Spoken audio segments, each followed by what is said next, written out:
Hello everyone, welcome है आज की वीडियो में। आज हम बात करने वाले हैं विजुअलाइजेशंस के ऊपर। विजुअलाइजेशंस कल किसी का कमेंट आया था कि हम जो भी अफर्मेशन देते हैं, खुद के लिए अफर्मेशंस करते हैं, क्या उसके साथ हमें विजुअलाइजेशंस भी करना है? क्या किसी भी विश के लिए हमें अफर्मेशंस के साथ विजुअलाइज करके, क्योंकि हमें अब विजुअलाइजेशंस में ज़्यादा फीलिंग आती है, तो उनके लिए मैं कहूँगी कि विजुअलाइजेशन कंपलसरी तो नहीं है, बट विजुअलाइजेशंस बहुत ज़्यादा इफ़ेक्टिव है, बहुत पावरफुली काम करता है और ये आपकी किसी भी मैनिफेस्टेशन की जो स्पीड है उसे मल्टीप्लाई करता है। उस आपकी जो मैनिफेस्टेशन है ना, वो आपके पास जल्दी कंप्लीट होकर आती है। ये क्यों होता है? क्योंकि विजुअलाइजेशंस में बहुत ज़्यादा फीलिंग्स आती हैं। आप आंखें बंद करके कुछ भी विजुअलाइज करते हो, उसमें आप ज़्यादा फील कर पाते हो। और यूनिवर्स का जो नियम है, फीलिंग इज़ द सीक्रेट। जो भी आप विजुअलाइज करते हो, जो भी आप अफर्मेशन करते हो, जो भी टेक्निक आप करते हो, उसमें फीलिंग का होना बहुत ज़्यादा इम्पॉर्टेंट है। अगर फीलिंग नहीं है, अगर लैक की फीलिंग है, अगर लोअर फीलिंग है, अगर आप कॉन्फिडेंट फील नहीं कर रहे हो बट अफर्मेशंस कर रहे हो, तो वो अफर्मेशंस की पावर थोड़ी कम होती है। पावर आपकी फीलिंग्स एंड इमोशंस में है। आपको कोई भी टेक्निक करनी है ना, आप में उसको फीलिंग्स के साथ करना है।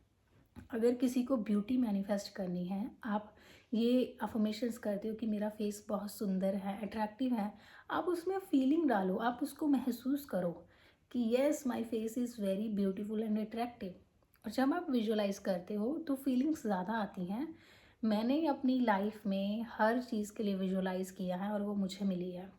मैंने अपने स्टडी के लिए विजुअलाइज़ किया, मैंने स्टेज पर बोलने के लिए विजुअलाइज़ किया, मैंने पब्लिक स्पीकिंग के लिए विजुअलाइज़ किया, मैंने इंग्लिश स्पीकिंग के लिए विजुअलाइज़ किया, मैंने कॉन्फिडेंस के लिए विजुअलाइज़ किया, मैंने अपनी रिलेशनशिप्स के लिए विजुअलाइज़ किया है। हर वो चीज़ जो मैं मैनिफेस्ट कर रही हूँ, जो मैं मैनिफेस्ट करती हूँ, उसे मैं डेली विजुअलाइज़ करती हूँ।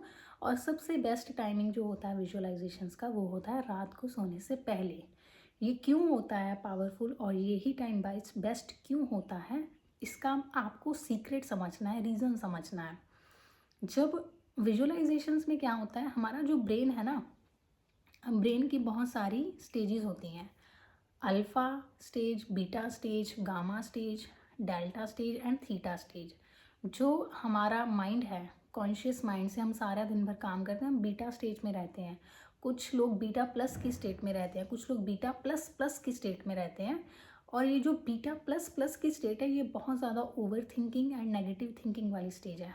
नॉर्मली अगर हम बीटा स्टेज में हैं, मीन्स हम कॉन्शियसली हर चीज़ के लिए थॉट कर रहे हैं। मैक्सिमम लोग बीटा स्टेज में होते हैं। उसके बाद जब आप रिलैक्स होते हो, डीप ब्रीदिंग करते हो या मेडिटेशन करते हो, तो आपका ब्रेन चला जाता है अल्फ़ा स्टेट में। फिर उसके बाद और स्टेजेस आती हैं जो स्लीप की स्टेजेस हैं। सोने से पहले, रात को सोने से पहले, जब आपका कॉन्शियस माइंड रिलैक्स होने लगता है, तब आपका ब्रेन अल्फ़ा स्टेट में चला जाता है। और अल्फ़ा स्टेट की जो फ्रीक्वेंसी है, वो होती है, ऐसी फ्रीक्वेंसी होती है कि उसमें आप कुछ भी इमेजिन करोगे, कुछ भी आप विजुअलाइज करोगे, वो आपका सबकॉन्शियस में चले जाएगा। तो जब आप रात को सोते हो, उस टाइम आपको ध्यान रखना है कि आप क्या चीज़ विजुअलाइज या इमेजिन करके सो रहे हो। अगर आप प्रॉब्लम्स को इमेजिन कर रहे हो, अगर आपके मैनिफेस्टेशंस के बीच में, आपकी जो मैनिफेस्टेशंस है उसके बीच में जो आप ऑब्स्टेकल्स फेस कर रहे हो, आप उसी के बारे में सोच कर रहे हो कि नहीं हो रहा है, नहीं होगा, आप डेस्परेट की एनर्जी में सो रहे हो, तो वो आपका मैनिफेस्टेशंस आपसे दूर चला जाता है।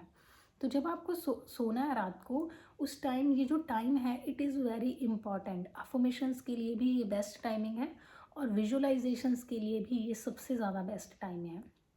आपको क्या करना है, क्योंकि जब आप सो जाते हो ना, आप तो सो जाते हो, आपकी बॉडी रेस्ट पर चली जाती है, कॉन्शियस माइंड रेस्ट पर चला जाता है, बट जो सबकॉन्शियस माइंड है, वो आपकी मैनिफेस्टेशन उस टाइम भी कर रहा है। उसके अंदर पिक्चर्स चल रही होती हैं, उसके अंदर ड्रीमिंग चल रही होती है, उसके अंदर एक फ्रीक्वेंसी चल रही है जो बार बार यूनिवर्स में आप भेज रहे हो सोते टाइम भी। अगर आपने इस चीज़ को मास्टर कर लिया कि आप रात को सोने से पहले रिलैक्स होके एक पिक्चर यहाँ विजुलाइज करके सोगे, तो आपकी लाइफ में वो जल्दी मैनिफेस्ट होगा। सो विजुअलाइजेशंस करना कैसे है, ये इसमें सबसे ज़्यादा गलतियाँ होती हैं कि विजुअलाइजेशन करें कैसे। हमें सबसे पहले विजुअलाइजेशन के लिए उसके स्टेप को समझना है कि ये हमें करना कैसे है। सबसे पहले आपका जो मैनिफेस्टेशंस है, उसके लिए आपको एक क्लियर कट, क्लियर पिक्चर आपके दिमाग में होना चाहिए कि आपको क्या अपनी रियलिटी में आपकी रियलिटी में आपको क्या चाहिए। अगर आपके पास क्लैरिटी नहीं है, आप बस अ, एक गुड फीलिंग में सो रहे हैं, तो आप मैनिफेस्ट नहीं कर रहे, बट आप एक राइट फ्रीक्वेंसी में हैं, तो राइट फ्रीक्वेंसी की चीज़ों को आप अट्रैक्ट करते हो। अगर आपके पास क्लैरिटी है कि आपको अपनी 3D रियलिटी में क्या देखना है, आप क्या यहाँ अपनी फिजिकल रियलिटी में, अपनी करंट रियलिटी में आप देखना चाहते हो, उसका एक क्लियर कट पिक्चर आपके दिमाग में होना चाहिए। वो जो पिक्चर है आपको, मतलब वो जो आपका गोल है, वो यहाँ पर आपको क्लियर होना चाहिए, स्पेसिफिक होना चाहिए। फॉर एग्जांपल गवर्नमेंट जॉब या कोई रिलेशनशिप या हेल्थ मैनिफेस्टेशन, तो आपका एक पर्टिकुलर पैरामीटर वहाँ यहाँ डिसाइड होना चाहिए कि मुझे बिल्कुल एग्जैक्ट ऐसा ही अपनी 3D रियलिटी में चाहिए। फॉर एग्जांपल जॉब की बात करते हैं, तो जॉब आपको जो पोस्ट चाहिए ना, आपको विजुलाइज करना है कि आप उस पोस्ट पर हो, आप उस पोस्ट पर आ चुके हो और आप वैसा ही अपनी लाइफ में एक्ट कर रहे हो। उस पोस्ट के बाद आपकी जो सैलरी है आपको वो मिल चुकी है, आप अपने पहली सैलरी को कैसे स्पेंड कर रहे हो, एंड आप किस किस लोग से मिल रहे हो, आपका दिन कैसे बीत रहा है और आपकी फीलिंग्स क्या हैं। सबसे पहली चीज़ है क्लैरिटी। क्लैरिटी अगर नहीं है तो विजुअलाइजेशंस काम नहीं करेंगी, मतलब वो चीज़ मैनिफेस्ट नहीं होगी जो आप एक्चुअल में चाहते हो, उसके अपोजिट कुछ ना कुछ डिफरेंट डिफरेंट मैनिफेस्ट होता रहता है। सो क्लैरिटी, क्लियर पिक्चर आपके दिमाग में होना चाहिए। पिक्चर के बाद, उसके बाद आपको ये जो प्रोसेस है करना कैसे है, एक रिलैक्स्ड स्टेट में जाने के बाद, एक डीप ब्रीदिंग या मेडिटेशन करने के बाद, फॉरगिवनेस प्रैक्टिस हो सकती है, ग्रैटिट्यूड प्रैक्टिस हो सकती है। जब आप एकदम रिलैक्स स्टेट में चले जाते हो, उस टाइम आपको इमेजिन करना है। जो हमारा ब्रेन है वो रियलिटी और इमेजिनेशन में डिफरेंस नहीं समझता, उसे ऐसा लगता है कि ये सच में हो रहा है।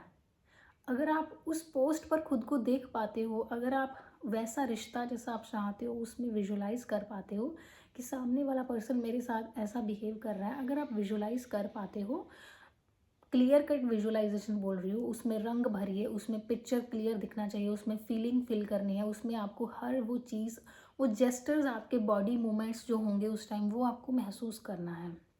जब आप ये कर लेते हो, उसके बाद फीलिंग कर लिया, अब इमोशंस भी डाल दिए, अब क्लैरिटी भी है, अब सब कुछ है, उसके बाद आपको उसी टाइम ये विजुलाइज करना है कि आपको जब ये गुड न्यूज़ मिली, जब मैनिफेस्टेशन हुआ, तो आपने सबसे पहले यूनिवर्स को ग्रैटिट्यूड दिया। आपको विजुलाइज करना है कि आप ग्रैटिट्यूड दे रहे हो उस चीज़ के लिए, क्योंकि जब कोई चीज़ कंप्लीट होती है ना, सबसे पहले हम खुश होते हैं और thank you universe, thank you God, thank you Allah, thank you भगवान, ये ज़रूर बोलते हैं कि ये चीज़ हो गई। और फिर फोर्थ स्टेप, ग्रैटिट्यूड फील करने के बाद जो लास्ट स्टेप है सबसे ज़्यादा इम्पॉर्टेंट, फिर आपको जब वो आप वो रात को कर लेते हो, फिर आपको पूरे दिन भर में उसके अपोजिट थॉट्स नहीं करने हैं।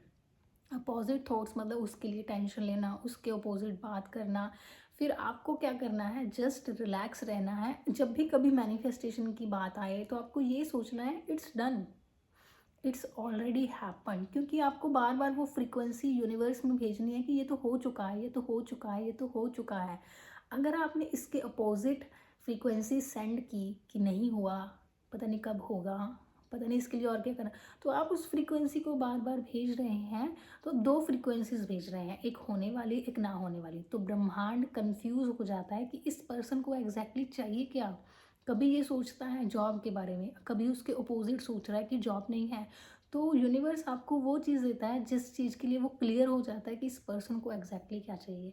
तो पूरे दिन भर में आपको अपनी फ्रीक्वेंसी का ध्यान रखना है। रात को सोने से पहले शांत होकर, रिलैक्स होकर विजुलाइज करना है, और द मोस्ट इम्पॉर्टेंट क्लैरिटी और ग्रैटिट्यूड की फीलिंग फिर आपको देनी है। सो ऐसा करना है विजुलाइजेशन का प्रोसेस। कोई भी मैनिफेस्टेशन 30 डेज़ में, 40 डेज़ में, आई कैन चैलेंज यू, कोई भी ऐसा मैनिफेस्टेशन नहीं है कि जो इस विजुलाइजेशन से कंप्लीट ना हो। मिलते हैं नेक्स्ट वीडियो में। Bye bye and take care.